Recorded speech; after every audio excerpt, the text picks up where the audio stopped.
Halo guys, balik lagi di channel YouTube gue, Benny Setiawan. Jadi pada hari ini gue ingin membahas bagaimana tren IHSG di tahun 2021 ini. Sebelum gue membahas bagaimana tren IHSG di tahun 2021 ini, gue ingin memberikan sedikit informasi kepada kalian semua bahwa pada kolom deskripsi video ini terdapat link Telegram gue gitu ya. Buat teman-teman yang ingin join di grup channel Telegram gue, silakan aja join karena channel Telegram ini gue buatkan kepada kalian semua itu secara gratis gitu ya, alias nggak berbayar. Jadi teman-teman bisa mengajak ataupun mengundang saudara-saudara kalian, sahabat kalian, atau kerabat kalian untuk join di channel Telegram ini gitu ya. Dan buat kalian yang sedang mencari peralatan komputer seperti mouse, keyboard, webcam, speaker dengan merek Logitech, kalian bisa langsung kunjungi aja Tokopedia dan Shopee pada link di deskripsi video ini. Serta buat kalian yang sedang mencari peralatan kecantikan seperti skincare, toner, facial wash, serum, dan juga krim dengan merek Everwhite, White Lab, dan Something, kalian bisa langsung kunjungin aja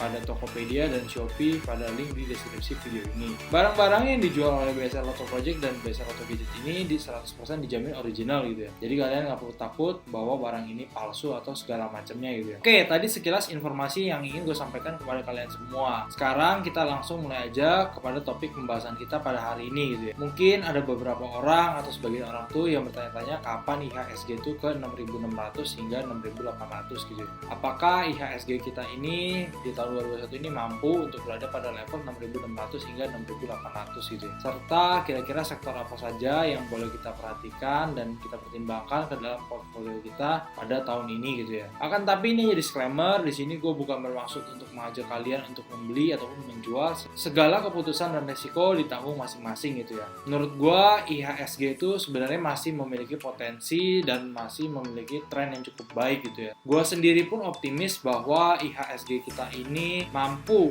untuk mencapai level 6.600 hingga 6.800 gitu ya. Akan tetapi ini bisa dicapai apabila yang pertama, kasus COVID di Indonesia sudah terkendali atau tingkat kasus positifnya ini menurun gitu ya. Dengan kasus COVID terkendali atau menurun, maka pemulihan ekonomi itu bisa menjadi lebih cepat gitu ya. Serta kegiatan masyarakat akan dilonggarkan gitu ya. Apabila kasus COVID-19 ini terkendali atau menurun gitu ya. Akan tapi jika kasus COVID itu naik seperti sekarang, ya tentu pasti akan ada pengetatan atau pembatasan yang lebih ketat lagi gitu. Sehingga menyebabkan pemulihan ekonomi ini menjadi lebih lama gitu ya. Yang kedua ini adalah jumlah investor gitu. Jumlah investor yang sejak pandemi ini kita tahu bahwa jumlah investor ini kita itu meningkat gitu ya. Hal ini membawa dampak yang baik serta hal yang positif juga gitu ya buat IHSG kita. Karena dengan semakin banyak investor, semakin banyak juga uang yang masuk ke pasar modal.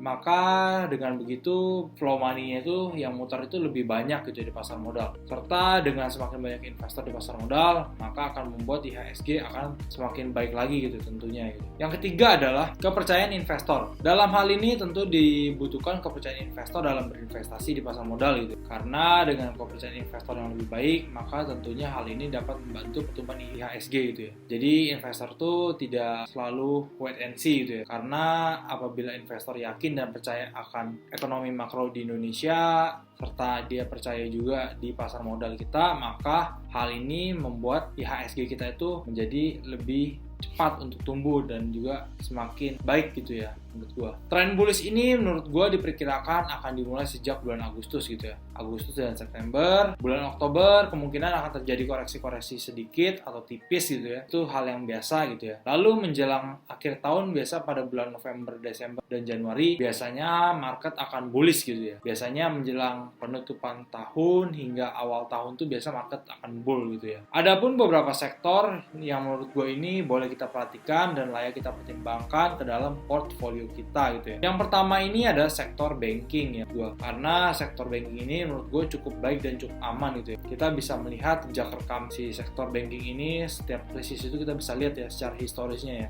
Mulai dari krisis 2008 dan juga krisis sekarang gitu ya. Krisis COVID gitu ya. Jadi kita bisa lihat memang sektor banking ini cukup menarik ya menurut gue ya. Cukup baik dan cukup aman. Lalu yang kedua adalah sektor digital. Nah, apa sektor digital? Menurut gue sektor digital pada tahun 2021 ini cukup mendapatkan banyak angin segar dan juga sentimen-sentimen positif mengenai digitalisasi ya. Khususnya adalah digitalisasi pada banking gitu ya. Serta memang kalau gue lihat ini digitalisasi sedang digejot-gejotin ya. sejak tahun 2021 ini gitu ya. Yang ketiga adalah sektor teknologi. Kenapa sektor teknologi? Sektor teknologi ini menurut gue cukup banyak mendapat angin segar dan juga sentimen positif, sama seperti saham pada sektor digital ya. Sektor teknologi ini juga digenjot juga ya, cukup ekstra sejak COVID-19 ya. Tapi lebih fokusnya ini pada sejak tahun 2021 gitu ya. Yang keempat itu ada sektor komoditi. Sektor komoditi ini menurut gue karena harga komoditi ini lagi mengalami kenaikan yang cukup besar, maka sektor komoditi ini bisa menjadi pilihan kita juga ya, dan layak juga kita pertimbangkan ke dalam portfolio kita gitu. Serta menurut gue sektor komoditi ini masih memiliki potensi yang cukup baik gitu ya menurut gue. Yang kelima adalah sektor komunikasi. Sektor komunikasi ini sedang berusaha mengembangkan jaringan komunikasi yang lebih baik lagi gitu, serta sedang mengembangkan infrastruktur komunikasi 5G di Indonesia gitu ya. Hal ini merupakan hal yang baik dan positif gitu. Sektor komunikasi ini menurut gue cukup baik gitu ya, karena sektor komunikasi adalah sektor yang cukup bertahan di masa pandemi COVID-19. Meskipun dalam kondisi pandemi COVID-19, orang-orang tetap membeli pulsa, lalu juga membeli paket data dan juga lain-lain gitu gue ya. Menurut gue sektor komunikasi ini boleh kita pertimbangkan lah ya. Kesimpulannya adalah IHSG masih memiliki potensi mencapai level 6.600 hingga 6.800 ya. Akan tapi hal ini bisa dicapai apabila hal yang tadi gue sebutkan itu 3 poin tadi itu berjalan dengan baik gitu ya. Gue juga percaya seiring dengan banyaknya penambahan investor baru di pasar modal kita, maka IHSG akan semakin terbantu gitu ya. Karena kenapa? Semakin banyak juga uang yang masuk ke dalam pasar modal, maka flow money lebih banyak lagi dan juga lebih besar lagi gitu ya. Serta dengan banyaknya investor ini, maka kita juga membantu pertumbuhan ekonomi nasional kita gitu ya. Mungkin sekian dulu video yang bisa gue buatkan pada hari ini. Tetap taati protokol kesehatan dimanapun kalian berada, stay safe and stay healthy. Pesan dari gue adalah jangan gunakan uang dapur untuk berinvestasi ya. Menurut gue dalam berinvestasi kita harus menggunakan uang dingin atau uang nganggur gitu ya, yang tidak kita gunakan untuk uang dapur kita ya. Dan pastikan sebelum kalian berinvestasi, kalian harus mempunyai dana darurat dan asuransi gitu ya, supaya psikologis kalian ini tetap terjaga, jadi kalian tuh tidak panik ya menurut gue ya. Jangan lupa untuk tekan tombol like, comment, share, and subscribe di channel YouTube ini. Apabila video ini bermanfaat, silahkan dibagikan aja kepada teman kalian ataupun saudara kalian ataupun kerabat kalian. See you in the next video. Bye bye.